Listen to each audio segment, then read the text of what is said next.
Le Conseil des ministres s'est réuni ce mercredi 8 mai 2024 à Bujumbura sous la présidence de son Excellence le Président de la République, Général-Major Évariste Ndayishimiye.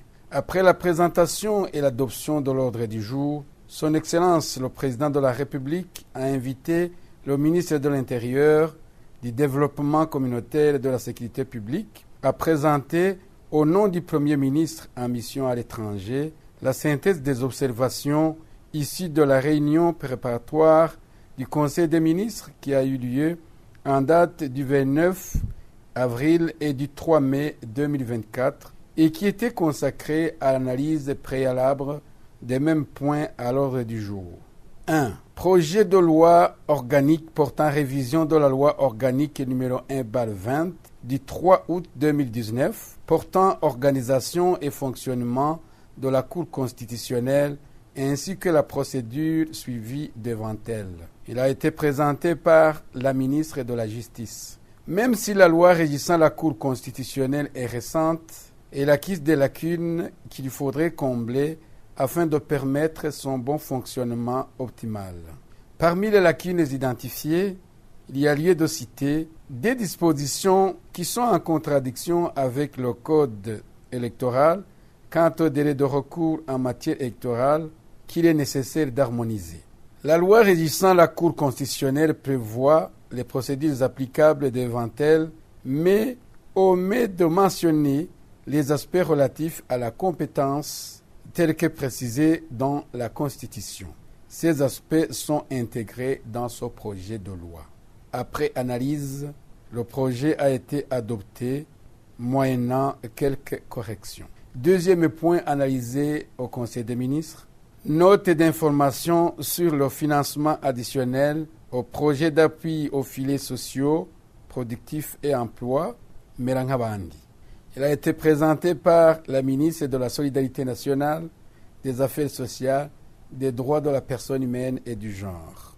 Le projet Melankabandi, exécuté depuis le 22 avril 2022, est un programme de transfert monétaire accompagné d'activités complémentaires destinées aux ménages ruraux les plus vulnérables. Afin de contribuer à la réalisation des objectifs de la vision du Burundi, pays émergent en 2040, pays développé en 2060, le gouvernement du Burundi a demandé un financement additionnel de l'Association internationale du développement d'un montant équivalent à 50 millions de dollars américains afin de répondre à la situation urgente actuelle générée par des perturbations climatiques et des difficultés économiques. La durée du projet Melankabandi est prolongée d'une année jusqu'au 31 décembre 2027. Après échange et débat, le Conseil des ministres a approuvé ce financement avec les recommandations suivantes. Premièrement, renforcer la transparence dans l'identification des bénéficiaires du projet. Deuxièmement, mettre un accent au renforcement des capacités pour ceux qui ont un capital sans pouvoir le fructifier. Troisièmement, renforcer les mécanismes mis en place pour la bonne gestion de ces fonds. Quatrièmement, veiller à ce que la monnaie transférée puisse constituer un capital pour la pérennisation du projet après sa clôture. Troisième point analysé au Conseil des ministres, projet de décret portant autorisation de l'État du Burundi à participer au capital social de la société mixte Fonds d'impulsion, de garantie et d'accompagnement FIGA SM. Il a été présenté par le ministre des Finances, du Budget et de la Planification économique. Le projet de décret portant autorisation de l'État du Burundi à participer au capital de la société mixte FIGA est proposé dans le cadre de la concrétisation de la réforme du FIGA, de migrer d'un établissement public vers une société mixte. Après inventaire, la valeur du patrimoine du FIGA, administration personnalisée de l'État, est estimée à 16 milliards 238 440 232 francs. C'est ce montant qui va constituer le capital social minimal de l'État dans la société mixte FIGA. Après analyse, le projet de décret a été adopté avec, entre autres recommandations, de préciser l'apport de l'État après avoir déterminé le capital social de la société. Quatrième point analysé au Conseil des ministres.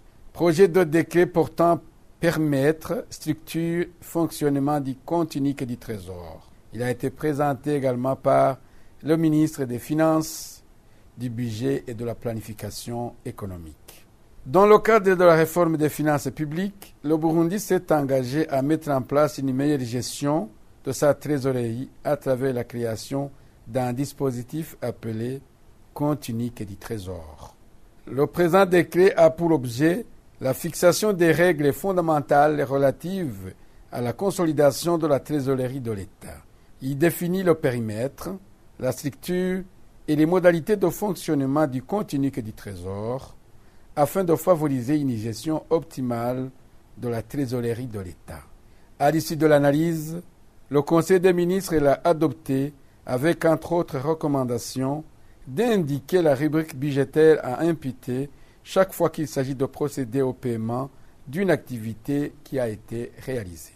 Cinquième point analysé au Conseil des ministres, projet de décret portant fixation du calendrier de préparation des projets de loi des finances. Il a également été présenté par le ministre des Finances, du Budget et de la Planification économique. Ce projet de décret s'inscrit dans le cadre de la mise à jour des textes d'application de la loi organique relative aux finances publiques de 2022 afin de mettre en œuvre les réformes actuelles de gestion axées sur les résultats visant le passage du budget de moyens au budget en mode programme. Ce nouveau décret met en évidence les principaux acteurs et les différentes étapes du processus de préparation du budget et établit l'ordre de réalisation des principales activités y relatives.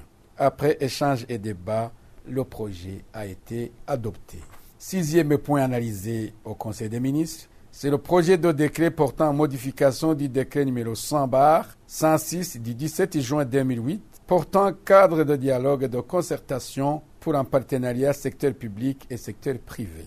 Il a été présenté par la ministre du Commerce, du Transport, de l'Industrie et du Tourisme. Le cadre de dialogue et de concertation pour un partenariat secteur public-secteur privé a vu le jour par décret numéro 100/106 du 17 juin 2008. Et par rapport à ce décret en vigueur, les principales innovations apportées par ce projet sont les suivantes. 1. Le cadre national de dialogue public-privé, qui était placé sous la deuxième vice-présidence de la République, poste qui n'existe plus, est placé sous la tutelle du ministère du Commerce, du Transport, de l'Industrie et du Tourisme. 2. Une nouvelle dénomination pour certains organes du cadre de dialogue, à savoir l'Assemblée générale qui devient Comité national de dialogue et le Bureau de coordination qui devient un comité de pilotage du dialogue, pour harmoniser la dénomination de ces organes avec la nature de leurs missions respectives.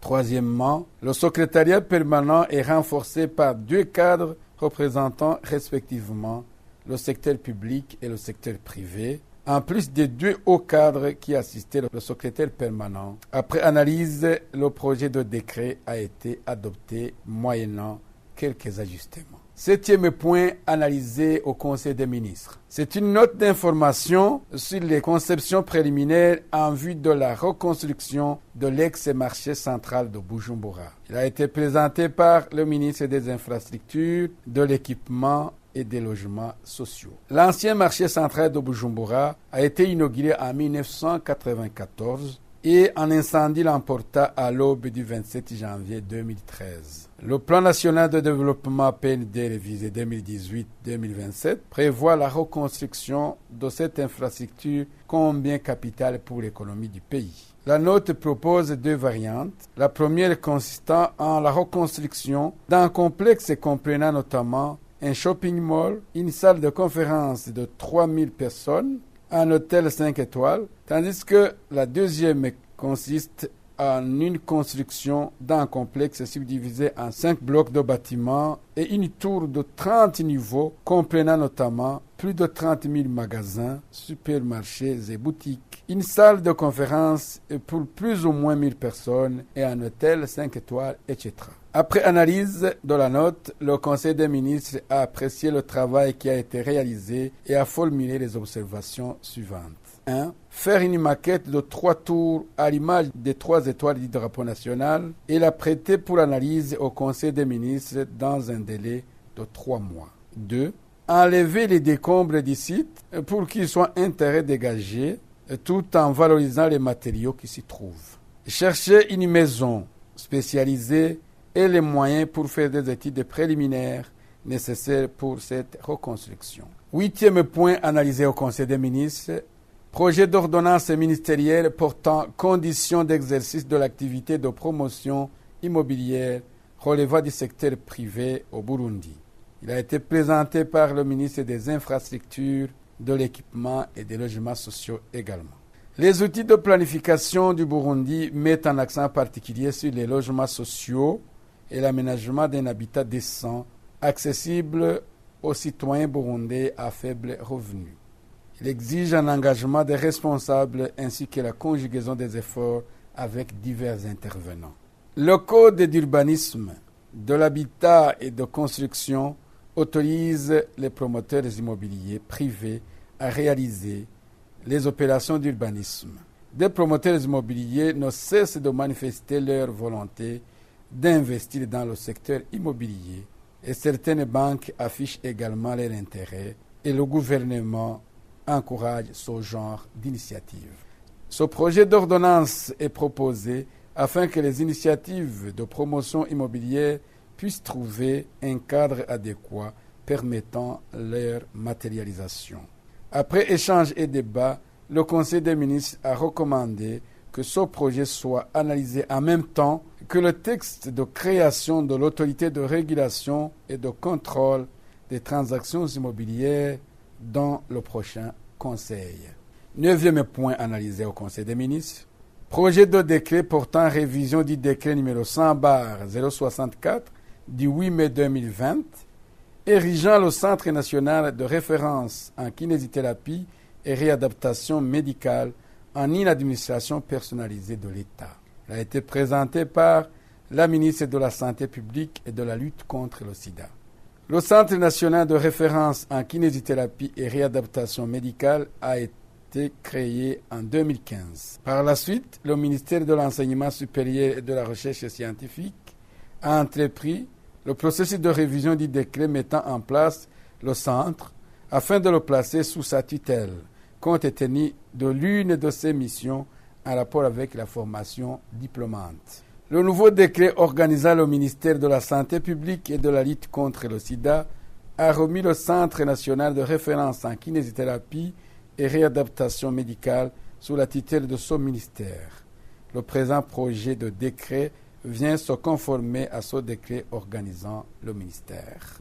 À l'issue de l'analyse, le projet a été adopté avec, entre autres recommandations, de faire de ce centre un établissement public à caractère administratif pour permettre son bon fonctionnement. 10e point analysé au Conseil des ministres, mémorandum d'entente du projet d'interconnexion par fibre optique entre la République démocratique du Congo et la République du Burundi.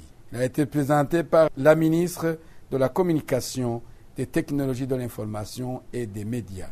Le projet d'interconnexion par fibre optique entre la République démocratique du Congo et la République du Burundi est une initiative conjointe visant à améliorer la connectivité numérique dans la région. Au regard de la demande croissante du haut débit, ce projet vise à établir des liens de fibre optique entre les deux pays, offrant ainsi un accès accru à des services de communication avancés pour les institutions, les entreprises et les citoyens. Après échange et débat, le mémorandum a été adopté. 11e point analysé au Conseil des ministres. Note sur la certification du café burundais par rapport à la réglementation de l'Union européenne contre la déforestation. Il a été présenté par le ministre de l'Environnement, de l'Agriculture et de l'Élevage. À partir de juin 2024, l'Union européenne va mettre en place une nouvelle réglementation visant à empêcher les entreprises de placer des produits liés à la déforestation et à la dégradation des forêts sur son marché. Le café fait partie des produits frappés par cette conditionnalité. Cette réglementation impose aux opérateurs l'obligation d'obtenir les coordonnées de géolocalisation à partir desquelles ces produits ont été récoltés, ainsi que la date ou la période de leur production, afin de s'assurer que celle-ci n'a pas conduit à la déforestation. Le règlement frappe les plantations qui datent d'après le 31 décembre 2020. Le gouvernement du Burundi voudrait nouer un partenariat avec une ONG dénommée Enveritas et qui s'occuperait du travail de géolocalisation du verger caféicole burundais et attribuer le certificat ad hoc de non-déforestation pour que le café burundais continue à accéder au marché européen. Le Conseil des ministres a donné son aval pour que le processus continue.